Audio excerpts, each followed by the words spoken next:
Chief Justice research on Edward Douglas White. He was born in Lafourche Parish, Louisiana in 1845.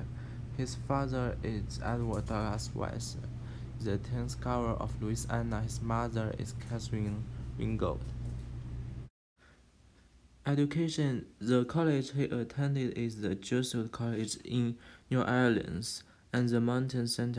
Mary's College, and the University of Louisiana, the Georgetown University in Washington, D.C. Professional career. She's Confederate Army lieutenant from 1861 to 1863, and the United States Senator from Louisiana, 1891 to 1893, and he's also the ninth Supreme Court Chief Justice from December 12, 1910 until his death.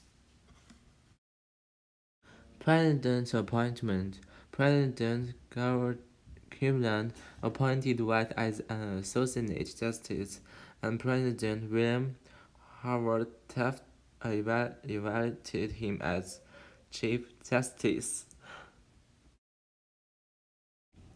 Landmarks he ruled on. The Standard Oil with United States on 1911, and the United States with American Tobacco on 1911. It appeared to the common law to allow reasonable restriction of trade. The interesting fact about him is he served in the Confederate Army and he practiced law in New Orleans, and he's famous for formulating the rule of reason standard of antitrust law.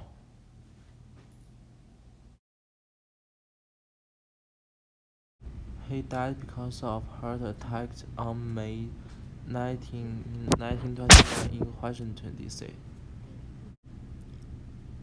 Michelle Pierre argued the cause for the petitioner. Justice Brian White wrote the majority opinion for the court in its 6-2 decision, without Justice Kennedy's participation. It was argued in January 11, 1988, and it was decided in May 16, 1988. It forbids unreasonable searches and seizures, and states that probable cause must exist for to be issued.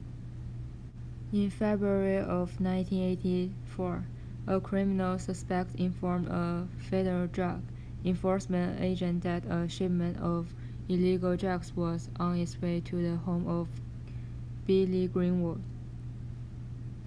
Local police suspected Billy Greenwood was stealing drugs from his residence. Because the police did not have enough evidence for a warrant to search his home, they searched the garbage bags Greenwood had left at the curb for pickup. The Fourth Amendment does not prohibit the warrantless search and seizure of garbage left for collection outside the curtilage of a home. Voting 6-2, the court held that garbage placed at the curbside is unprotected by the Fourth Amendment. The court argued that there was no reasonable expectation of privacy for trash on public streets. The court noted that the police cannot be expected to ignore criminal activity that can be observed. Thank you guys for listening.